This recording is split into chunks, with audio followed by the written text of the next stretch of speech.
En MCA Radio estamos convencidos que conversar hace bien. Y si lo hacemos de forma positiva, entonces es mucho mejor. A partir de ahora, Edgardo Fogel te invita a una amena y profunda charla. Esto es Conversando en Positivo. Un momento de luz para compartir experiencias de vida por MCA Radio. Resonando con el alma. Muy buenas tardes, queridas amigas y amigos. Estamos aquí en Conversando en Positivo. Hoy día nuestro segundo programa de MCA Canal con MCA Televisión, partiendo con una gran plataforma multimedia para poder transmitir más información de sabiduría a muchísimas personas, tanto acá en Chile como fuera de Chile.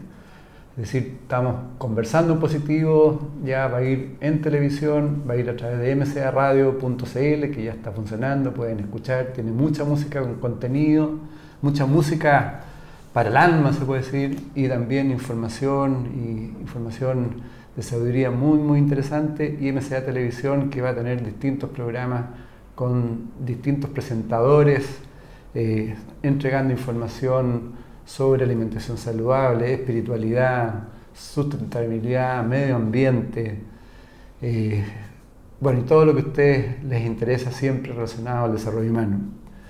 Y hoy día, en nuestro segundo programa, tenemos un tremendo invitado, un gran amigo, un hombre lleno de energía y de ideas cautivantes, como nos dijo una amiga aquí de nuestro programa, para un mundo en evolución, de pensamiento sereno y consistente, un hombre que toca la vida con una enorme y clara misión.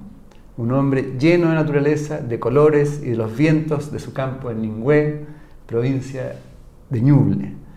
Bienvenido, Alfredo, gracias por estar con nosotros. Muchas gracias por la invitación y por la introducción. Sí. Tu campo, ¿cómo está el campo? Está bien, estuvo seco, muy seco durante el verano, pero ahora el campo está verde porque ha empezado a llover, así que el agua corre y ya es otra forma de vida, los pájaros, los animalitos, en fin, y estamos en otoño, entonces tiene mucho colorido, las hojas están de todos colores. Y se acabaron los membrillos, que fue la última fruta del campo en esta época.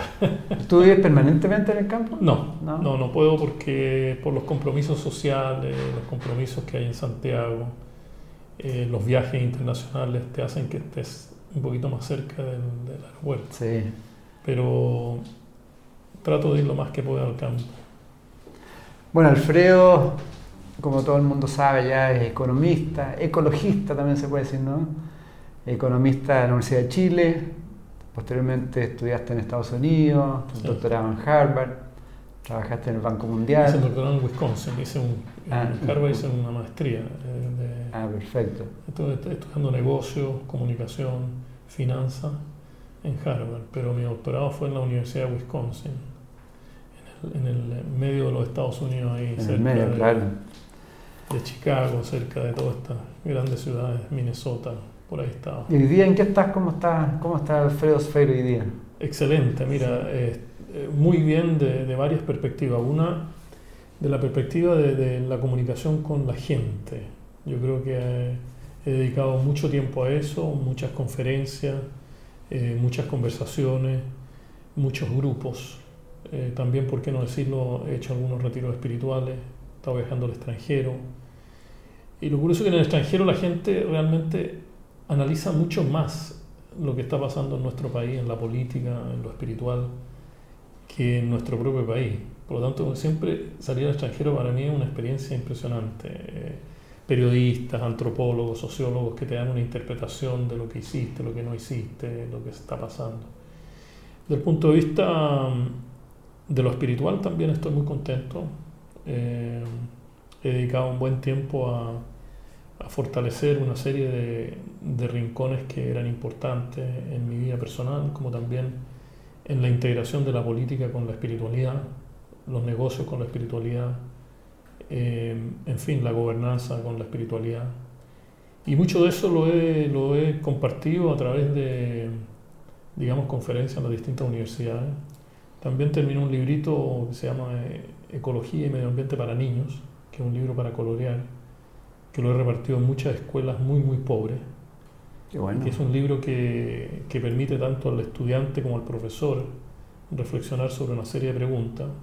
Por ejemplo, se habla de los ríos de Chile, entonces se le pregunta a los niños si viven cerca de un río, cuál es el nombre del río, si el río está limpio, si está sucio, si ellos están dispuestos a limpiar el río. En fin, educativo. Y después viene, claro, muy educativo, después viene un mapa con ríos y ellos lo pintan. Y de hecho, el pintar puede ser algo como para muchachos de segundo o tercer grado, pero las preguntas van mucho más allá de eso. O sea, un libro que puede ser utilizado hasta cuarto medio, digamos, porque hay preguntas sobre valores, sobre lo que significa la sostenibilidad, qué es el bienestar, cuáles son los hábitos que uno tiene frente a la naturaleza y los amigos. Y así, escribiendo mucho. Ahora estoy tratando de publicar 2 libros para completar el triángulo del Tao, la filosofía del Tao Te Ching. El primero que escribí, que salió en inglés y después en portugués en Portugal, el Tao de la gestión de empresa, y ahora escribí el Tao de la política. ¿Qué significa el Tao de la gestión de la empresa? Es una nueva forma de concebir el manejo. Es un manejo menos intervencionista, porque el Tao, ¿no es cierto?, lo que no se ve, lo que hay que descubrir, invisible, claro. lo invisible, en fin, la lógica de la antilógica. Y la lógica hoy día del manejo de las empresas es bastante intervencionista, bastante presente, bastante dura. Hasta cierto punto se practica el manejo a través del miedo, en fin. Y ver que la presencia de un gerente es una presencia interior. Y es a través de la presencia interior que se refleja en el manejo. O sea, el mejor manejo es donde tú no tienes que manejar en el fondo. El mejor manejo es cuando la relación gerente-empleado es una relación muy conocida, muy establecida, bajo otros patrones de trabajo. Y lo otro es el Tao de la ciudadanía, ¿no? O sea, el Tao de la política y el Tao de la ciudadanía. En el Tao de la política se habla un poco del poder, ¿qué es realmente el poder? O sea, el poder del no tener, el poder del ser, más que nada, no es tanto poder verdadero. El poder verdadero y cómo se traduce eso. Y está escrito en estrofa, igual que el Tao Te Ching, digamos. O sea, es como también para descubrir un poquito tu propia lectura. Fred, disculpa, a propósito de lo que decías antes, ¿cómo tú visualizas los tipos de liderazgo hoy día? Porque yo te he escuchado y te he visto, hay mucha crítica respecto a los líderes de hoy. Sí. Bueno, hay una crisis muy grande. ¿Cuál debería ser un verdadero líder ya a nivel organizacional, empresarial, político? ¿Qué características debería estar cumpliendo? Yo creo que lo primero, que es la parte más difícil, es que el líder tiene que tener una visión correcta, compartida. Ahora no es claro qué es exactamente lo correcto, porque depende de las circunstancias, pero un líder sin una visión abrazante de una sociedad que la comparte es como un embutido, ¿me entiendes? Segundo, un líder no está necesariamente interesado en su poder personal. Impersonal. Claro, un poder de un impacto más social, de un impacto más humano, de un impacto más... Tercero, el nuevo líder tiene que entender dónde van las diferentes evoluciones de la humanidad, porque no sacamos nada con tener un líder que es un dique, que se mantiene en su propia ideología y la impone, y eso es, y yo soy de este partido, y yo soy de... ese liderazgo ya no, que tiene frontera, un liderazgo con pandereta, digo yo, ya no existe. El liderazgo no tiene pandereta. Entonces, uno tiene que preguntarse para dónde va el mundo, de lo individual a lo colectivo, de lo extractivo a la conservación, ¿cierto? De lo temporal a lo instantáneo, de lo competitivo a la cooperación, de lo externo a lo interno, de lo material a lo espiritual. O sea, hay una gran lista que, en fin, yo he publicado tantas veces. ¿Y se está viendo algún tipo de cambio en los líderes? Yo creo que hay un cierto tipo de cambio, pero como todos los cambios se demoran un poco más de lo que uno quisiera. Y a medida que uno va envejeciendo, quisiera ver los cambios mucho más rápidamente para gozarlo. Pero yo creo que parte de la base de todo esto es el sistema educacional. Y no solo el sistema educacional, sino la capacidad que tienen las personas de expresarse en lugares donde se pueda no solo gestar, sino que desarrollar un liderazgo. Y creo que en las dos estamos muy mal. tenemos una educación del siglo XVII, XVIII, informática nomás. una educación compartamentalizada, una educación que la gente dice, mira, yo estudio para trabajar, otros que están un poquito en otro nivel de conciencia te dicen, yo estudio para saber, pero al final de cuentas, la verdadera educación es la educación integral de la mente, cuerpo y alma, que es la educación del ser. Y a la gente todo esto le parece muy como esotérico, claro, muy como volado, algo sí, muy alejado de su propia realidad. Pero yo creo que la juventud ya se ha dado cuenta de eso y lo estamos viendo en los movimientos políticos chilenos, ¿me entiendes? Que se manifiestan de otra manera, que están interesados en venir de abajo hacia arriba y no de arriba hacia abajo. Hay una crítica fuertísima a las instituciones sociales, a las instituciones religiosas, a las instituciones políticas. Hay un vacío tremendo de liderazgo. Y creo que es muy interesante que nosotros estemos hablando de esto en el momento que sale Macron, de 30 y tantos años, a ser presidente de Francia. Exactamente. Y tú lo ves hoy día con Merkel en la televisión, y hay como algo que va a pasar ahí, algo positivo, alguna sinergia positiva va a pasar de eso. Porque un muchacho de 30 y tantos años debe tener una visión de Europa muy diferente y es muy europeísta. Entonces es muy interesante ver eso, de cómo alguien dice yo voy a recuperar este espacio perdido, pero de otra manera. Y pienso que el nuevo líder tiene que ser un líder tremendamente sensitivo, es decir, que tenga esa capacidad de absorber el temperamento, el carácter, la crisis, el sufrimiento de los otros. Y para ello, estos nuevos líderes tienen que traer nuevas definiciones de bienestar. ¿Qué es el bienestar? ¿Qué persiguen ellos como líderes en torno al bienestar? ¿Qué es desarrollo? ¿Qué es progreso? ¿Qué significa vivir en el siglo XXI en este planeta que cada vez es más chiquito y que somos más de 7.000 millones de habitantes? Claro. ¿Qué significa un líder que está frente al conflicto? Corea del Norte, Corea del Sur, Corea del Norte, Estados Unidos, China, etcétera, etcétera. En un mundo en que ISIS está aquí, es una realidad, a nadie nos gusta, pero es una realidad. Entonces, ese nuevo líder tiene que tener la capacidad de transformarse en el otro sin perder su propia identidad. ¿Me entiendes? O sea, el líder no tiene por qué ser pobre, pero tiene que autorrealizar la pobreza para poder entender qué es lo que piensa la gente pobre, qué es lo que quiere la gente pobre, qué es lo que vamos a hacer con ellos para salir de ese problema. Entonces, cuando hemos vivido un crecimiento económico desenfrenado desde la Segunda Guerra Mundial y el sistema ahora entra en una crisis profunda, ese líder tiene que saber cómo transiciona hacia este otro lugar.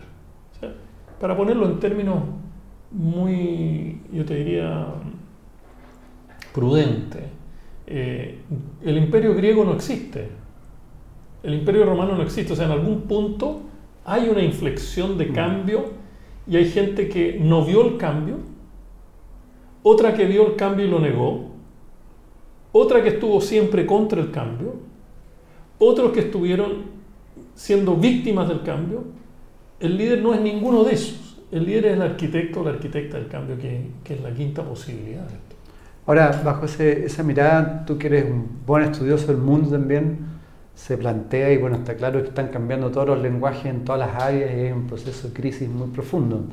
Tú eres más constructivo, más optimista en el sentido de lo que está pasando en el mundo, porque muchos se plantean que estamos en un cambio de era total y que el mundo está como en el precipicio, digamos, puede estar por el lado constructivo o por el lado negativo. Correcto. Yo estoy por el lado constructivo, pero por un lado constructivo que hace sentido. No pretender una construcción y mantener los andamios del socialismo, claro, del capitalismo, del siglo XVIII. Yo creo que eso es la pelea que se está ya carcomiendo en un mundo que somos de izquierda, que somos de derecha, que somos religiosos, antirreligiosos, los que creen y los que no creen. O sea, esa tesis y esa antítesis como forma de progreso se acabó. Exactamente. Ya no existe eso. Yo no necesito luchar, ¿me entiendes?, contra la puerta, sino que tengo que saber cómo abrirla, ¿me entiendes? Y eso es lo que el futuro líder va a tener que hacer. Encontrarse con nuevas chapas, con nuevas llaves para abrir esa puerta. Y no tratar de dejarla cerrada herméticamente o abrir la patada, como lo que está pasando en este momento. Por lo tanto, yo soy optimista, pero creo que mi optimismo está basado en nuevos conceptos de progreso, de desarrollo, de bienestar. Y es ahí donde entra el conflicto con la estructura de poder existente, el famoso establishment, que el establishment te crea un lenguaje, una gramática social impenetrable. El establishment te define lo que es ético y lo que no es ético, y si tú hablas de otra ética, te ridiculizan, te demuelen, o sea, eso es la parte que a mí más me preocupa en mi país, que es que no hay un espacio genuino para cometer errores, no hay un espacio genuino para el nuevo líder, no hay un espacio genuino para hacer germinar lo que nos corresponde, sino que tratamos de mantener las estructuras de poder inalterables. Y yo creo que va a ser peor, porque lo que estás haciendo tú es crear un globo más inflado y que en algún momento el golpe va a ser mucho más grande. Bueno, por ahí va la pregunta también, porque hoy día los grandes sabios plantean que de buena forma el sistema ya se cayó, porque está toda la información abierta, digamos. Correcto. O sea, no hay cómo ocultarla. Correcto. Entonces, como no hay cómo ocultarla, el sistema igual todavía está reaccionando, manteniendo el sistema cautivo, pero sabiendo que ya está caído. Ahora, ¿cómo poder, lo que mucha gente se plantea, qué hacer si igual el sistema ahí está manteniendo el sistema financiero, las empresas, etcétera, etcétera? ¿Cómo empezar a salirse de eso? Yo creo que lo primero es tener coraje. Yo creo que falta coraje. ¿Cómo votar los paradigmas, las creencias? ¿Cómo, digamos, decir, mira, hasta aquí llego yo? Todo tiene sus consecuencias. Segundo, es que tenemos que vivir en un mundo de tiempo cero, no de tiempo infinito. Porque en tiempo infinito siempre hay tiempo para mañana. No, mira, es tiempo cero. Ahora. ¿No es cierto? Cuando Steve Hawkins dice, mira, el mundo dura 100 años más, no sé, mi nieta va a tener, suponte tú, 70, consciente, y se acabó la Tierra. Vamos a tener que hacer cosas tan ridículas como irnos a otro planeta porque no supimos cuidar este planeta. Entonces, vivir en tiempo cero te lleva a lo básico, a lo elemental, a lo fundamental, a lo inevitable. Segundo, yo creo que hay que pensar que somos mortales. Yo creo que mucha gente que va a escuchar este programa todavía piensa que es inmortal. Piensa tú que mañana por la mañana van a haber millones de personas que se murieron. En este momento se están muriendo. Claro, se murieron. Mañana a la mañana y tú amaneciste acá. Imagínate la belleza, amaneciste con el amigo, con la mamá, con el papá, con el hermano. Pero cuando tú absorbas eso de la mortalidad, de ser un ser humano realmente real, mortal, yo creo que ahí tus prioridades van a cambiar y eso. Y lo tercero, que es lo más difícil que yo veo, es esta interdependencia. ¿Me entiendes? No somos independientes, somos interdependientes. Entre nosotros, yo soy porque tú eres porque yo soy. De todas las formas de vida. No es simplemente con el vecino y con el amigo. Sin duda, claro. Es con el elefante, el león, la gallina. El mínimo insecto. Claro, todos los seres vivos. Y ese es el gran paradigma que yo estaba proponiendo, que todo debe ser medido no en una forma homocéntrica, sino que tiene que constituirse esta matriz, ¿no? Como la Matrix, ¿no? Que está todo interconectado y que si yo toco por aquí, todo se mueve por allá. Bueno, eso hay que vivirlo. Y para eso, para este mundo nuevo, se necesita una conciencia nueva. Bueno, a propósito de eso, estamos creando MCA Canal justamente para apoyar esta política de la conciencia. Estamos con Alfredo Sfeir en este segundo programa de nuestra nueva red. Estamos muy contentos. También estamos a través de MCA Radio. Y Alfredo, ¿cómo, lo que tú hablas de la conciencia, cómo poder ir convenciendo, o hay que hacerlo por el lado, el desarrollo de una política de la conciencia? Porque hoy día se invierte en la política de la inconsciencia, en el fondo. Sí. Yo creo que Lo primero que hay que hacer... ¿Qué es la conciencia? ¿Y qué es la conciencia? Yo creo que lo primero que hay que hacer es tratar de disminuir lo abstracto de la forma que se presenta este tema de la conciencia. Y yo muchas veces peco de abstracto, muy porque teórico. me gusta mucho. No, lo teórico no me preocupa, me encanta la teoría. Yo creo que sin teoría es difícil tener una manera de abordar nada, pero lo abstracto, es decir, presentarle a la gente esta teoría, esto teórico, un poco más 2.0 o 1.0. Sí. Entonces yo diría que lo primero que hay que hacer es hacer que estemos conscientes de nuestra experiencia, porque muchos de nosotros no estamos conscientes aún de nuestra propia experiencia. O sea, es como que reciben palos por los lados y mañana tengo que salir a la calle a pagar la cuenta y pasado mañana tengo que pagar la otra cuenta. No estoy realmente viviendo en un sentido de esto concreto. Y esto concreto tiene cosas buenas y malas, tiene virtudes y tiene defectos. Y es esa interacción entre convencerse de lo que estoy haciendo, vivir estas virtudes, es donde nace la conciencia, es decir, me transformo en consciente. Entonces estamos todos, y estoy ciente, estamos realmente vivos, ¿me entiendes? Que es toda esta teoría del hoy, de mindfulness y todas estas cosas que están de moda, que a veces no son presentadas de la manera que tienen que ser presentadas. Entonces, la conciencia en el fondo es la capacidad que tenemos de establecer estas experiencias en la vida y su grado de intensidad. ¿Me entiendes? ¿Qué verticalidad tenemos con eso? Entonces, la conciencia es ese espacio donde permite que nosotros estemos completamente a caballo de lo que está pasando en mi vida y conocer la elasticidad, la grandeza, el tamaño, la profundidad, lo grosso, lo sutil de esa experiencia. Pero primero tienes que partir contigo mismo, ¿no? Con el autoconocimiento, empezar a conocerse, ver cuáles son los aspectos mecánicos de uno, cuáles son nuestros aspectos de creencia, empezar a recordarse a sí mismo. Correcto. Yo estoy de acuerdo contigo 100%, pero yo quisiera agregar algo que me parece importante, que el camino a la conciencia es un camino que no tiene una energía solo vertical, que es el conocimiento de uno mismo. Yo creo que es una interacción obligada entre lo individual y lo colectivo. Por supuesto. Entonces yo veo la energía de esto como un embudo al revés. ¿Me entiendes? Esa es la energía verdadera de este camino. Y en este gollete, ¿no es cierto?, está la conciencia contenedora. Entonces tú haces tu trabajo, tienes que hacer tu trabajo, pero tienes que ir al colectivo, reforma o eres reformado por el colectivo, vuelve a hacer tu trabajo y te mueves en ese ámbito.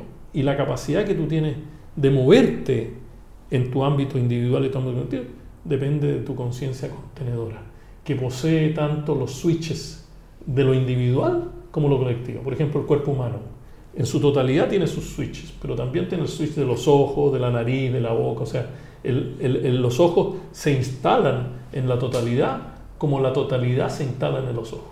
Claro. Ahora, hay un sentido quizás más profundo también, no sé cómo lo ves tú, en el sentido de que tú hablabas que somos mortales en el aspecto físico, o sea, de cuerpo físico, nuestro cuerpo intelectual, nuestro cuerpo emocional, pero somos seres espirituales. Si también empezamos a tomar conciencia de que somos más allá del cuerpo físico, también empieza a cambiar esa energía, y empieza a cambiar la vibración, y de alguna otra forma también empieza a cambiar tu entorno. Absolutamente. Yo usé la palabra mortal como las enseñanzas de los sutras del Buda, que él dice que ni eso existe, pero que para que tenemos conciencia, como tenemos cuerpo, usamos eso como un instrumento de lenguaje. Pero ni el cuerpo muere, porque nunca nació ni nunca murió, pero eso ya estamos metiéndonos en un tema bien profundo. Pero tú tienes toda la razón, está la parte más sutil. Entonces la pregunta que nos debemos hacer en este programa es por qué, a pesar de que esto existe, a pesar de que esta es una realidad tan importante, ¿por qué no va el mundo en esa dirección? O una parte del mundo. Claro, pero ¿por qué no vamos en esa dirección? ¿Entiendes? Porque yo siempre me pregunto si la pregunta tiene sentido de hacerse. Y si ya se hizo es porque de alguna manera está establecido o parte de la pregunta o toda la pregunta en alguna parte. Entonces, yo aquí... Es una gran pregunta. Claro, yo aquí me cuestiono, ¿no? esta es mi pregunta, por ponerlo en términos educativos, no porque es mi pregunta y estoy buscando mi respuesta. Mucha gente tiene la pregunta y está buscando la respuesta de otro, que el sistema educativo me dé la respuesta. Pero para que el sistema educativo te dé la respuesta, tiene que contener a la pregunta, los profesores, los programas, los instrumentos. Si yo estoy preguntando por la vida, los profesores tienen que autorrealizar la vida, porque si no, no contienen la pregunta. Entonces, me parece que estamos en un momento crítico en la historia de la humanidad en que tenemos ya los elementos suficientes como para vivir bien, todos, y dar un golpe de timón hacia esta parte que es ya un ser humano, que está la parte del ser, que es la parte espiritual, y el humano, que es la cotidianeidad de lo que hacemos todos los días. Exactamente, por eso te planteaba antes lo del conocimiento de sí mismo, porque a medida que nos vamos conociendo a sí mismo, también vamos conociendo la realidad, cómo funciona el mundo. Absolutamente. Entonces vamos integrando y vamos generando una unidad porque estamos más conscientes. Ahí el tema, digamos, es con qué lentes vemos la realidad. Entonces, lo que tú dices, ¿no es cierto? Mientras más nos conocemos, estamos experimentando más dimensiones de una realidad y por lo tanto la perspectiva no es de una dimensión, no es de dos dimensiones, de tres y de más dimensiones. Y en eso yo creo que el ser humano tiene, como lo decía Maharishi Mahesh Yogi, el ser humano tiene un desafío muy grande, que es que vive en permanente equilibrio independientemente de su nivel de toxicidad. Entonces yo le decía, maestro, pero eso no es imposible, ¿cómo es posible? Entonces, mira, piensa en el borracho. El borracho dice que puede manejar. Él está en equilibrio. Puede que tú no estés borracho y te digas, mira, este tipo no, entrégame las llaves. No, compadre, si yo sé manejar, yo puedo hacerlo. Entonces, cuando uno habla de políticas, uno tiene que empezar a hablar de políticas de desintoxicación en nuestra sociedad, porque realmente a todos los niveles estamos todos intoxicados a cierto nivel, y hay que ver cómo bajamos ese nivel de toxicidad con el consumismo, menos consumismo, con mejores valores, como dicen los budistas Theravada, con cambios en los hábitos, o sea que estos hábitos que tenemos permanentemente. Se hizo un libro en Tailandia muy interesante de una investigación de muchos años en que las personas que son desordenadas en el dormitorio tienen malos matrimonios, o sea, han habido correlaciones científicas muy interesantes. Los que en el baño tienen problemas de vida dentro del baño tienen finalmente problemas sexuales a futuro. O sea, se han hecho investigaciones muy interesantes sobre los hábitos y creo que eso hay que cambiarlo. Claro, y de toda nuestra programación, ¿no? Por eso que hoy día, por eso que es tan difícil, yo creo, salirse del sistema, porque de alguna forma el sistema nos hace siempre ver separados del otro. Así es. Entonces nunca estamos integrados y luchamos por nuestras propias cosas, ¿no? Claro. Como se ve mucho en la política, ¿no? Los personalismos, el poder. Claro. Y en el consumo, o sea, la gente te dice, mira, y eso tiene que ver con la noción de éxito. O sea, claro. yo he estado en reuniones con muchos jóvenes y son tremendamente exitistas. O sea, yo no escucho a nadie que hable de la tragedia de su experiencia, sino que como que todos tienen que ser exitosos en el sentido materialista, individualista. Y creo que por ahí es donde tienen que cambiar las cosas. ¿Y cuál es la visión del budismo al respecto? ¿Cómo se expresa el budismo? Bonita pregunta. El otro día estaba dando una conferencia sobre menos es más. Que había una feria aquí en Santiago, ¿me entiendes? De menos es más. Y me hizo reflexionar mucho sobre este tema y tu pregunta es exactamente al medio. O sea, ¿por qué las filosofías occidentales, en su manera de pensar sobre el ser humano, el bienestar, etcétera, etcétera, más es más? ¿Me entiendes? O sea, hay que tener más.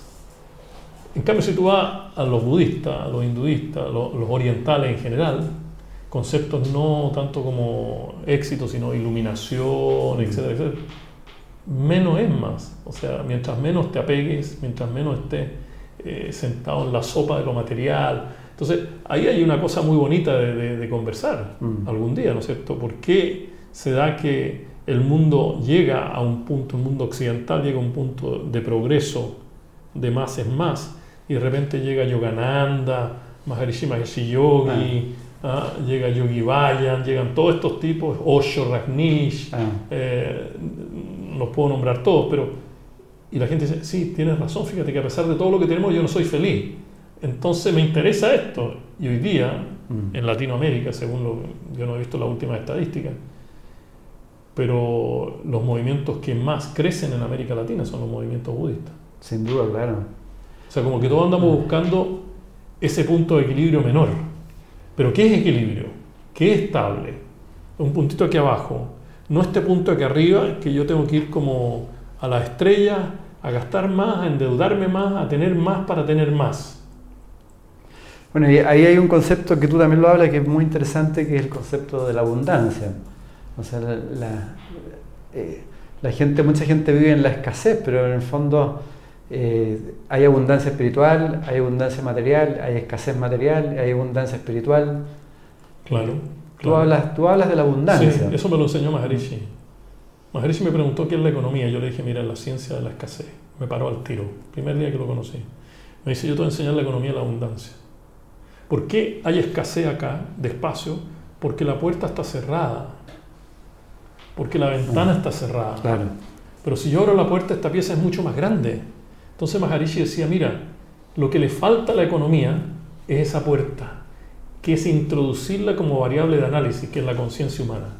Y desde el momento que los economistas puedan operacionalizar este tema, que ha sido mi vida dedicado a eso, cómo la conciencia humana tiene que ver con los precios, con las cantidades, con los niveles de consumo.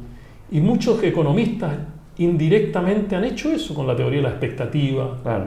la teoría de la confianza. En Chile no hay confianza, por lo tanto nadie invierte. O sea, hay una relación entre lo espiritual, que es tu desconfianza, y lo económico, que es lo material. O sea, el comportamiento humano no es solo comer, dormir, ganar dinero, sino que hay algo más que hace que la gente se comporte de otra manera. Y eso de la abundancia, sí, hay que practicar la economía de la abundancia, de pensar que tenemos todo y que hay muchos temas de la escasez que tienen que ver simplemente por una definición. Y cambiando esa definición... Bueno, ahí hay otro tema que está relacionado, que es súper importante, que estamos muy manejados por la mente, por la razón. Así es. Entonces, nuestros pensamientos son los que nos engañan, lo que tú dices, ponemos techos mentales, topes, y nosotros mismos nos vamos limitando. Exactamente. Entonces, quizás una de las cosas que hay que ir transmitiendo es que somos abundantes internamente, lo tenemos todo, ¿no? Y parte de eso es que el pensamiento cartesiano, te fijas, nos lleva a lo más chico, ir especializándose con una racionalidad, ¿me entiendes? Hasta el punto que hay profesionales que te dicen, no, pero es que yo soy solo cardiólogo. Exactamente. Yo soy economista monetario, ¿me entiendes? Yo soy contador de financiero, no contador de costos o contador general. O sea, llega un punto en que la humanidad exige esa cosa holística, y yo creo que también eso es como abrir la ventana, decir, mira, esta pirámide tiene más paredes de las que aparenta tener, y por lo tanto debemos mirar eso allá. Yo justamente ahora estoy haciendo un retiro en Venezuela, en que el retiro es cómo pasar de lo racional a lo intuitivo. Entonces hay una serie de técnicas que hay ahí de cómo hacerlo, y ojalá que haga una contribución a eso. De una mente más concreta a una mente más abstracta, también, de otra forma. Abstracta en términos de abrirse, digamos, al potencial, claro, que tenemos. Una mente que no solo es un depósito dogmático, sino que tiene esa conexión con el corazón, ¿no? Exactamente, claro. ¿Me entiendes? O sea, que nos podemos mover de aquí a acá en fácil, ¿eh? Alguien decía que la distancia más corta es entre la mente y el corazón, y la más difícil de recorrer. Y creo que por ahí va este tema. Entonces, hay que enseñar lectura intuitiva, hay que enseñar meditación intuitiva, y que la gente tenga esa experiencia, ¿eh? Que diga, mira qué interesante. Y confiar. Claro, en eso. Claro, eso es súper claro, importante. Si uno no tiene confianza... No, es imposible. Y ese ha sido para mí personalmente y para muchos la guerra permanente. Hoy me presentan un fenómeno, yo por ejemplo miro el vaso y veo otra cosa. No, digo, no, yo prefiero ver el vaso, no quiero ver otra cosa. No, lo que dices tú es fundamental. Y volviendo al budismo, ¿cuáles son las características básicas del budismo? ¿Por qué tú crees que hoy día tiene tanto éxito a nivel occidental? ¿Es el amor? Yo veo muchos budistas que siempre están con la cara sonriente, están felices, están entregando. ¿Hay algo con el tema de la entrega, del amor? Absolutamente, está el concepto del bodhisattva, ¿no es cierto? El bodhisattva es aquel que dedica toda su vida al servicio para que otros se iluminen. ¿Me entiendes? O sea, la relación contigo, con ella, con él, es una relación en que yo me siento muy obligado a saber de ti y ver cómo yo puedo contribuir a tu propio camino. No es que tú te vengas a mi camino, no es eso lo que estoy diciendo, esto no es una conversión de nada, es simplemente decirte, mira, fíjate que es posible mejorar esto, aumentar la velocidad, tener la posibilidad de transformación. El Bodhisattva es una persona que practica la compasión, y en esa compasión tiene que estar ligada íntimamente al desapego. Es decir, tú no te apegas ni a la persona con la cual eres compasivo, no te apegas a lo material que tú recibes de la compasión, y la acción correcta no es apegarse a los resultados de la acción.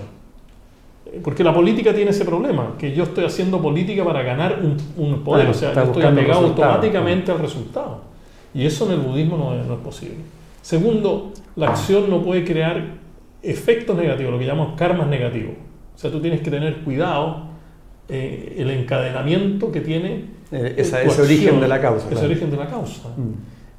Lo otro es que mucha gente aprende a mirar la naturaleza de otra manera, a comer de otra manera, a pensar de otra manera, y que por ahora, no todos, porque hay muchos que han abrazado estos caminos de distintas filosofías, no solo el budismo, pero hay muchos que lo ridiculizan, que lo encuentran absurdo. Por ejemplo, en la campaña presidencial me decían, oye, mira, pero tu programa no va a producir crecimiento, no va a producir empleo, como el test ácido de la cosa. Digo, pero ¿por qué no? Se va a producir empleo de otra manera, se va a crecer de otra manera, con otros recursos, con otra combinación de esto. Entonces esa es la parte más difícil, enfrentar al pragmático que está sentado en el tope de la estructura de poder, en el tope de la riqueza material, y no quiere dejar ese poder. O sea, la pregunta sobre el budismo, la pregunta sobre la espiritualidad, hay que entenderla en el contexto social en que ella se desarrolla. O sea, no puede ser independiente de la realidad social, no hay nada independiente de la realidad social, y ese es el gran tema que a veces tengo con algunas personas que están en la parte ambiental, ecológica, de que este tema está inserto en una realidad social. No es que esto pueda ser sacado de una realidad social y ponerlo en el laboratorio ecológico y decidir por eso. Claro, o los economistas que lo sacan de la realidad social, lo metemos en el neoliberalismo, y esta es la evaluación, estos son los precios, esto es lo que dice el mercado, y si el mercado dice que hay que cortar más árboles, que se muera el cóndor, no importa. O sea, hay un tema valórico muy profundo en tu pregunta. ¿Entiendes? Sí. Pienso que... ¿Y cuáles son como las principales limitantes que hoy día tú ves en el sistema para poder salirse del sistema? Por ejemplo, el sistema financiero. Hoy día gran parte de las personas están endeudadas. Al estar endeudadas ya desde jóvenes con un crédito hipotecario, etcétera, etcétera, ya de alguna forma están esclavizados en el sistema. Así es. La alimentación, tú eres bien muy crítico de la alimentación, el sistema de salud. Sí. ¿Cuál es tu visión? ¿Cómo ir saliendo de esto un poco? ¿Cómo no tratar de no endeudarse mucho, por ejemplo? Absolutamente. O sea, yo creo que prima el sentido común. O sea, prima, si tú estás sintiéndote ahorcado, hay que sacarse la horca. Pero yo quisiera decirte que tiene que haber 2 o 3 cosas funcionando simultáneamente. Primero, que tú no vas a destruir nada, porque aquí hay un temor terrible. Por supuesto, claro. Que el cambio destruye. El cambio no destruye, o sea, depende de qué nace el cambio. Y cuando yo he propuesto cambio, yo no he propuesto cambio para hacer un corte en el mapa ni en la batería del reloj de la historia, no, pero hay que empezar a irse en una dirección. ¿En qué dirección nos vamos? En la que te pueda dar resultado más rápido, para que la conciencia diga, entiendo esta pasada. Y creo que una de ellas es la alimentación. Porque a través de la alimentación tú tomas la agricultura, el procesamiento de alimentos, los pesticidas, los herbicidas, los colorantes, o sea, ahí hay algo concreto, la salud, etcétera, etcétera. Ahí tienes un ejemplo concretísimo de cómo uno podría salir de esto, a una nueva sociedad. Respecto a lo financiero, yo creo que lo financiero tomó una hegemonía que no merecía. O sea, si uno ve la historia de la economía se ha practicado en distintas maneras. Yo creo que el público tiene que saber que no tiene por qué la economía quedarse como está cuando la historia está cambiando. ¿Me entiendes? Si cambia la historia, ¿por qué no va a cambiar la economía? Entonces, ¿qué se le ofreció a la gente desde la Revolución Industrial y un poco antes, digamos, de 1600 para adelante? O el marxismo o el capitalismo. Después otro dice, no, el humanismo, otro el cristianismo, pero Hay que buscar algo que te permita avanzar con ciertos valores, y ahí es donde está la educación, valores colectivos en particular, cooperación, interdependencia, solidaridad, etcétera, etcétera. Pero también yo creo que, por lo menos yo hablo de mí, los cambios que a mí me han sucedido personalmente tienen mucho que ver también no solo con lo macro que he hablado, sino también con mi propia práctica.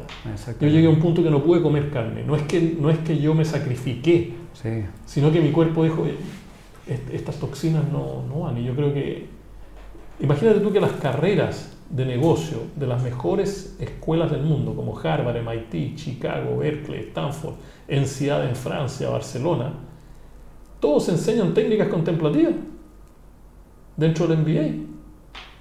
O sea, hay una opción de tomar técnicas contemplativas. O sea, no son tan tontos. ¿Por qué? Porque la vida tan intensa de estos managers, mucho suicidio, mucho divorcio, son seres humanos. El manager es un ser humano que tiene las mismas necesidades de nosotros que estamos conversando de estos temas. Por lo tanto, estos temas deberán ser primordiales para este cambio en lo financiero. Sí. Y empezar a condonar ciertas deudas y empezar a ordenar el sistema sin que se destruya, pero que tome un punto primogénito lo que corresponde, que es la transformación humana. Que la economía se subyugue a la transformación humana, a este nuevo concepto de bienestar. Y no que el ser humano se subyugue a la economía. O sea, eso es lo que tenemos ahora. Sí, de hecho, lo que tú estás diciendo, a la separación, hoy día he escuchado que se matan más de 17 mil millones de animales al año. Y los animales viven en campos de concentración en la práctica, porque desde que nacen los meten en un lugar oscuro, no tienen vida, y los van engordando, y eso finalmente llega a un supermercado en una cajita bonita. No es un animal, digamos. Sí. O sea, la gallina que le prenden la luz, le apagan la luz, le prenden la luz, le apagan la luz para que tenga 3, 4 huevos al día. Exactamente, y no estamos alimentando eso que no tiene fotones, no tiene vida, no tiene nada. Hay un juicio en Estados Unidos contra Purdue, se escribe Purdue Chicken, en que el tipo creó una gallina, un pollo que solo pechuga. La gente dice, no, eso es de laboratorio, eso no es un pollo. O sea, la sociedad está confrontando 6 o 7 problemas éticos que son de fundamental importancia. ¿Hasta qué punto podemos manipular la naturaleza? ¿Qué obligaciones tenemos con las generaciones futuras? Digamos, ¿qué hacemos con la destrucción ambiental del aire, el agua, los suelos? O sea, hay una serie de temas éticos. ¿Por qué? Porque ya vivimos en una familia muy grande y no podemos evitar estas cosas. O sea, yo cuando era pequeño, probablemente había 1.000 millones de habitantes en el planeta, hoy día hay 7 veces más. Había una ciudad con 10 millones, ahora hay cientos de ciudades que son inmensamente concentradas. Por lo tanto, no cambiar es la peor receta. Entonces, para cambiar hay que tener un objetivo. Y yo propuse una sociedad sustentable con una ciudadanía empoderada. Es decir, la economía no termina con el crecimiento económico, no termina con el desarrollo económico-social, no termina con el desarrollo sostenible, termina con el desarrollo empoderado y con el desarrollo consciente. Yo creo que en la última etapa que estamos empezando a ver este desarrollo consciente, es decir, yo pertenezco como ellos pertenecen a mí. La tierra no es de nosotros, de tuya, es de todos nosotros. Yo digo, mira, yo soy el propietario en Ningüe, pero no soy el dueño. Soy propietario porque pagué, porque lo compré, pero el dueño de eso es todo Chile, es todo el mundo, si eso tiene un valor mundial. Bueno, ya está surgiendo el concepto de empresa consciente, de alguna otra forma. Absolutamente. También está surgiendo en los jóvenes el consumo también más consciente, responsable. Sí. Consumir lo justo y lo necesario. Y tu visión respecto a la salud también. La salud cada vez más se está identificando, por suerte, con los impactos emocionales, que va más allá, en el fondo, de solamente órganos parcelados, digamos. Sí. Ahí también hay un cambio de paradigma muy grande, ¿no? Fundamental. O sea, primero, el Buda dice que lo que no tiene causa y condiciones no existe. Que todo lo que existe tiene causa y condiciones. Y las enfermedades son el resultado de estas causas y condiciones. Y nosotros nos olvidamos de toda esta parte espiritual. O sea, yo practico mucho la medicina espiritual, ¿me entiendes? ¿En qué sentido? En el sentido, por ejemplo, que se han hecho experimentos en Estados Unidos, en el Hospital de San José en California, el Instituto de Estudios No Éticos, que es el estudio de los rezos, en que ellos tienen grupos de experimentos científicos, en que por algunos rezan y por otros no. Ahí van viendo... Y el adelanto es impresionante. O sea que yo creo que ya el público que va a escuchar este programa entiende eso, Sí. de que hay otra manera de llegar a la enfermedad. ¿Me entiende? Que no es simplemente la causa, Buscar el síntoma, claro, hay que ir mucho más profundo. Estamos nosotros frente a lo que yo llamo las grandes enfermedades económicas. Digamos, el cáncer, de todo el tema que viene de la contaminación del agua, del aire, el aparato digestivo, los metales. O sea, no es que no hayan enfermedades todo el tiempo en la humanidad, pero yo creo que ahora no solo enfermedades del cuerpo, sino también de la mente.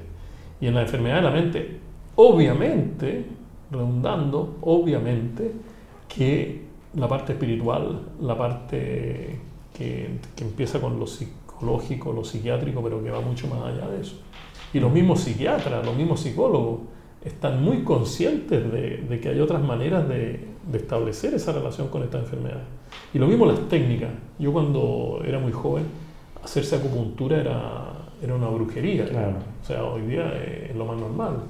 Entonces, cuando tenemos todos estos nuevos métodos, yo creo que tenemos que aprovechar esa ola, pero estos métodos deben ir acompañados con conciencia.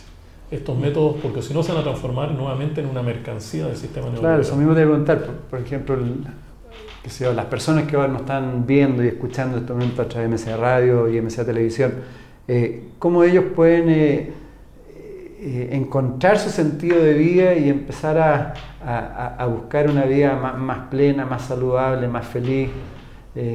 ¿Cómo lo pueden hacer? Primero, yo creo que hay cosas básicas que van a tener que decidir. Esto me hace mal, no lo como.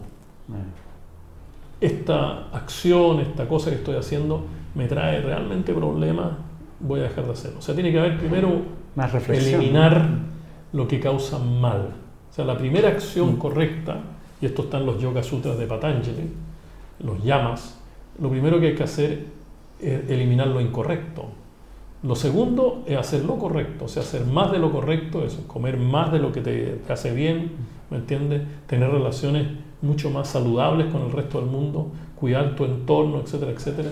Y así hay una escala de 10, digamos, tipos de acción. No robar, por ejemplo.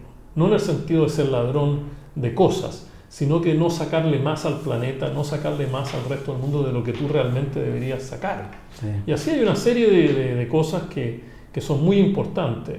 Segundo lugar, yo creo que tiene que haber un ordenamiento de su hogar. Yo creo que simplemente yendo alrededor de su hogar, ver lo que sobra, lo que falta, etcétera, hacer un inventario de eso, ya ese ejercicio no solo tiene valor material, tiene un valor espiritual tremendo.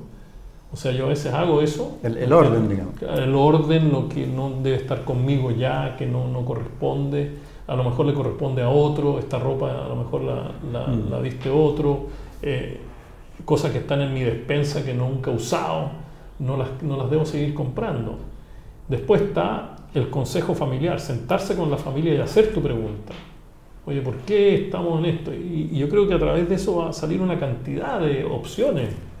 No te endeudes más en esto, no endeudamos todo otro, vamos a hacer todo, pagar esta deuda todos ya, y aquí a agosto vamos a terminar con esto. En fin, yo hacía eso personalmente, tenía un cuaderno, particularmente cuando me compraba una propiedad, que sabía que me había exagerado, endeudado, entonces yo los primeros 6 meses tenía, pero exactamente todo anotado, todo. Cuando voy al restaurante, mira, estoy yendo mucho a los restaurantes, prefiero comer en la casa, estoy gastando mucho en esto se elimina. Por 6 meses, esto se elimina. O sea, requiere de una cierta disciplina. Y lo último, que es quizás lo primero, tener una práctica espiritual. Yo creo que hay que tener lo que los gringos llaman contentment. Tienes que estar agradecido de lo que tienes y no seguir buscando, porque la felicidad no está afuera, la felicidad está dentro. Sin duda, claro. ¿Me entiendes? Lo que ha hecho la economía es unir el concepto de felicidad con consumo, y creo que eso hay que romper eso radicalmente. Que más consumo no es más felicidad, puede ser satisfacción de algunas cosas, pero no necesariamente es más felicidad. Y en ellos tienen que ver eso, o sea, hasta cuándo ponen más zapatos en el closet, o sea, hay que ver los patrones que uno tiene. Y creo que nos corresponde a todos, incluyéndome a mí mismo, hacer ese tipo de reflexión. Y en los jóvenes, ¿qué se le puede transmitir hoy día, bueno, afortunadamente hay muchos jóvenes que están buscando estudiar y trabajar en los que realmente les apasionan, en los que son sus dones, sus virtudes. ¿Cómo pueden ir encontrando su proceso de realización y su búsqueda de cuáles son sus dones y que tengan la convicción después de seguir viviendo y trabajando en eso? Es un problema porque muchos jóvenes y lo entiendo los jóvenes, que el sistema educacional es un sistema que está encasillado en distintos cajoncitos y eso es todo lo que te ofrecen. Y te lo ofrecen de una manera muy, digamos, estricta. O sea, hay tantas carreras, hay tantas universidades, hay tantas maneras de hacerlo y punto. Entonces, aquí nosotros debemos tener no solo los institutos técnicos, no, tenemos que tener los verdaderos institutos vocacionales. O sea, que el otro día me encontré en la calle con un muchacho y le digo, ¿qué estás haciendo tú? Estoy estudiando un doctorado en matemáticas. Yo casi lo abracé, dije, oye, un cabro de esta edad que esté interesado en los teoremas, en las soluciones, porque es que me dices que eso es lo único que yo quiero hacer. Y ojalá que el 1.500.000 estudiantes que tiene este país, ¿me entiendes?, todos digan, eso es lo que yo quería hacer, en vez de haber estudiado 5 años una profesión que después no la sigue, y ponerse a vender mesa de billar y no tiene nada que ver con eso. Entonces, esa es una pregunta muy, muy complicada porque tiene una connotación política de desigualdad. Y yo creo que la igualdad social va mucho más allá de la educación. Mucho más allá de la educación. Entonces, esto ha sido un tema que está en el frente, entonces hay que tener mucho cuidado como uno opina, porque no quiero ser malentendido. Cierto. Yo creo que todos deberían tener la oportunidad de estudiar y gratuitamente. Yo soy de los que piensa que la educación debe ser gratuita. Pero al mismo tiempo, no hay necesidad que todos hagan lo mismo. ¿Me entiendes? O sea, no podemos todos ser ingenieros civiles. Claro. Se tiene que ver algo más que eso. ¿Me entiendes? Y yo le diría a ellos que una profesión sin satisfacción es una profesión vacía. Y segundo, una profesión sin cultivar la semilla espiritual de esa profesión, ni siquiera deberías tener derecho a practicarla. El arquitecto debe autorrealizar el espacio, el economista autorrealizar la confianza, el médico autorrealizar la vida, el agrónomo autorrealizar la ley natural. O sea, si las universidades no proveen eso, la gente no puede tener derecho a eso. ¿Cómo se permite a alguien inyectarme una medicina en mi cuerpo? O sea, me están metiendo a mi cuerpo, que es una cosa fenomenal. Tú tienes que tener mucha autoridad espiritual para hacer eso. El otro día escuchaba a un gran gurú, Sadhguru, en la televisión, que decía, tú compraste una máquina lavadora, ¿qué hace? Yo leo el manual. Entonces él preguntaba, ¿tú leíste el manual de tu cuerpo? ¿Has tenido la oportunidad de leer el manual? Imagínate, el aparato, decía él, más complejo, más inteligente, más consciente, y tú ni siquiera has leído el manual. Y esa es la espiritualidad. Ir a buscar ese manual y decir, no, mira, si yo voy por aquí me va mal, voy a estar enfermo. Si me voy por acá, voy a vivir una vida de conflicto. Si me voy por acá, voy a ser feliz. Y ese manual deberían ser las universidades. No esta cosa de afuera. La universidad no debería formar ingenieros. La universidad debería formar personas que van a practicar ingeniería. Y eso es una gran diferencia. Sí, claro. ¿Me entiendes? No hay que formar médicos, hay que formar personas que van a practicar una medicina. Entonces yo pongo la formación de la persona en primer lugar. ¿Me entiendes? Sí. Ahora es un tema, tal como tú dices, complejo. Bueno, a nivel mundial también el principal problema yo diría que es la desigualdad, ¿no? Pero la desigualdad es porque está manejado por un sistema, y un sistema absolutamente especulativo a nivel mundial, que le interesa la utilidad rápida en un corto tiempo y ganar lo máximo a costa de todo el mundo.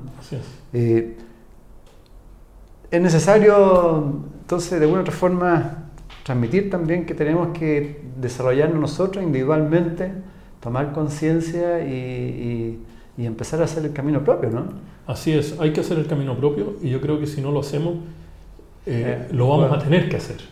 Preferible hacerlo no como resultado de una crisis, sino como resultado de una cosa normal, corriente para hacerlo. Hoy día tenemos una limitación biológica en el planeta impresionante. Por lo tanto, no sacamos nada con seguir diciendo que el ecologismo es esotérico, que la naturaleza, la Pachamama es pasarlo bien. No, esto está ahí. el tema del clima, el tema de la capa de ozono, el tema de la pérdida de la biodiversidad, el tema de la contaminación de las ciudades. O sea, ya esto es mandatorio, y a mí lo que me preocupa, y creo que es parte de nuestro fracaso, es por qué hay que repetir esto todo el tiempo, por qué hay que ir todo el tiempo a lograr eso. Cuando yo voy a los colegios a entregar el libro a los niños lo saben matemáticamente. Así, esto así, así, así. O sea, ellos vienen con otro chip. Pero hay una transición que estamos pasando. Entonces, yo creo que va a venir la gran crisis de la limitante biológica. En segundo lugar, va a venir la crisis de la tecnología inapropiada. ¿Me entiendes? Hay mucho cambio tecnológico inapropiado. Claro, y mal uso también. Mal uso. Tercero, la conciencia. Si tú tomas estos tres, sin una gran conciencia no puede existir un sistema económico neoliberal de libre empresa, porque la libertad se transforma en libertinaje. Por lo tanto, cualquiera sea el sistema económico que tú quieras adoptar, tienes que tener primero un gran nivel de conciencia. Así no se produce la concentración de riqueza, la destrucción ambiental, la pobreza, la desilusión de todo esto, porque al final a todos nos conviene que estemos en paz. Sí, bueno, además que es nuestra naturaleza. La civilización ya ha desaparecido a lo menos un par de veces. Claro, claro. Y siempre va a existir ese riesgo que si tratamos mal a la madre tierra nos va a pegar una patadita nomás, ¿no? Claro. Alguien dice, ¿tú necesitas la madre tierra o la madre tierra te necesita a ti? Yo creo que es la primera. Nosotros necesitamos a la madre tierra. Pero eso necesita de conciencia, porque uno de los temas más claves es si la naturaleza es una cosa o es un ser vivo. Y eso requiere de nivel de conciencia para poder entenderlo y poder practicarlo. No es una teoría, no es un eslogan. Esto hay que entenderlo de esa manera. Ahora, como para ir cerrando, trata en el fondo de poder transmitirle a todas las personas que nos están viendo y nos están escuchando acciones como prácticas y de alguna forma esperanza de que es posible el cambio, es posible la transformación. Yo creo que porque sí es posible, soy un optimista utópico. Es decir, mi optimismo está siempre frente a lo mejor que uno puede alcanzar. Yo creo que una humanidad sin utopía no vale la pena vivirla, es muy fome. Yo creo que podemos vivir en un mundo sin enfermedades. Yo creo que podemos vivir en un mundo sin crimen. Yo creo que podemos vivir en un mundo igualitario. Aquí hay comida para todos, aquí hay espacios para todos, aquí hay maneras de trabajar en eso. Por lo tanto, lo primero que hay que hacer es adoptar esta serie de objetivos y valores y decir, mira, lo hago mío. No es del político, del sacerdote, del pastor, no, son míos. Yo soy arte y parte de eso. Segundo, tengo que cultivarlo. Y para eso no hay otra manera que tener un camino espiritual.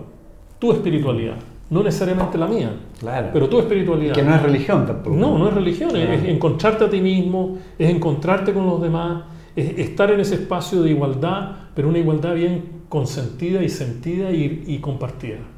Igualdad en la diversidad, digamos. Claro, todas las religiones, todos los movimientos espirituales, yo no tengo problema de nada con eso. Pero sí creo que si tú no te cultivas a ti mismo, llámalo oración, meditación, silencio, contemplación, cocinar, como quieras, claro. ¿Me entiendes? Lo que tú quieras, jardinear, servir a la gente donde tú estás trabajando. Hay 200 millones de oportunidades para empezar a cultivar lo que tú has conscientemente apropiado como tu camino. Y tercero, ser vigilante. El Buda decía que nosotros vivimos siempre con los guardias de los sentidos durmiendo, que ellos están durmiendo. Hay que ver lo que tienes que ver, hay que escuchar lo que tienes que escuchar, hay que decir lo que tienes que decir con mucho coraje y con mucha fuerza. Y no permitir ni la destrucción de tu familia, ni tampoco la destrucción del planeta, ni nada entre ti y el planeta. Los otros, todos tenemos derecho, todos tenemos capacidad para ser feliz. La felicidad está dentro, no está afuera. Por lo tanto, hay que empezar a preguntarse por qué soy infeliz. Y el resto va a venir por añadidura. Yo creo que ordenando la mente, ordenando tu ser, se ordena tu entorno. Rara vez el entorno ordena tu ser y tu mente. Sí lo hace, porque incienso, música, en fin, lo hace, pero el verdadero cambio va a venir de cómo tú cambias ese entorno. Y era una vida más sencilla, ¿no? Más sencilla, un punto de equilibrio más bajo, menos consumismo, menos conflicto. Eso de los conflictos hoy día es tremendo, sí. Sociales, personales. Sentirnos más fraternales, claro. O sea, si somos hermanos de alguna forma. Estamos aquí. Provenimos todos del mismo origen. Y no solo estar en el mundo de lo que son obligaciones, sino también responsabilidades. No solo derechos, sino responsabilidades. Yo creo que en algún momento tenemos que decir, mira, ojalá que las generaciones futuras nos juzguen a nosotros de esta manera y no que nos juzguen a nosotros como la generación que nunca se la jugó, la generación que no se comprometió. Por eso yo estuve metido en la política y sigo metido de muchas maneras. Sí, eso te iba a preguntar justamente, ¿cuál es tu desafío actual? ¿Tiene que ver con la política? ¿No tiene que ver con la política? ¿Cómo vas a transmitir toda esa herencia que has dejado y que la sigues llevando? Porque líderes espirituales en Chile prácticamente eres tú, digamos, de alguna forma el que ha puesto el liderazgo. Yo pienso que tengo un desafío tremendo y tengo bastante complicado, estoy bastante complicado con eso porque como que los espacios se cierran. Una de las cosas más bonitas de la campaña política es ese honor que te da un pueblo a través de sus leyes y sus requisitos para que tú tengas el micrófono. Imagínate la responsabilidad de estar todo el día frente a un micrófono que te lo dan. Para mí eso era una cosa tremenda. O sea, yo me preparaba todos los días como loco porque me entregaron el micrófono. Tú me estás entregando el micrófono. Ese es una cosa maravillosa, pero al mismo tiempo una responsabilidad tremenda. Muy grande, claro. En estos años, desde que salió la campaña política, estoy tratando de reconfigurar cómo en la política se podría seguir cultivando esto. Pero no es el único camino la política partidista, porque la política, yo hablo de la gran politique, no estoy hablando de la política de, como decimos en Chile, la chuchoca diaria, eso no da ningún abasto.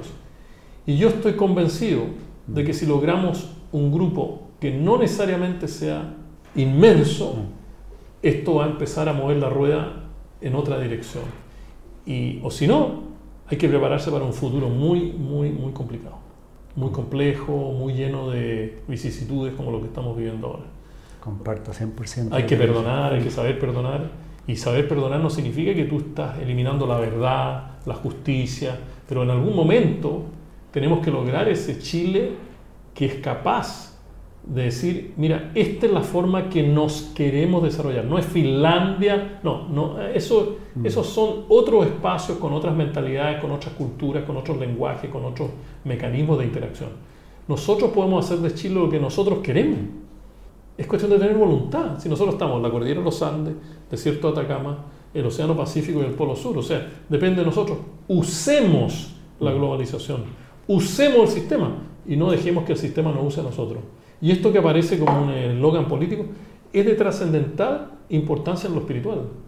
Yo trato de salir a buscar lo que necesito, pero primero tengo que darle al sistema, tengo que hacer mi propio sistema, tengo que tener mi propia visión sobre el país.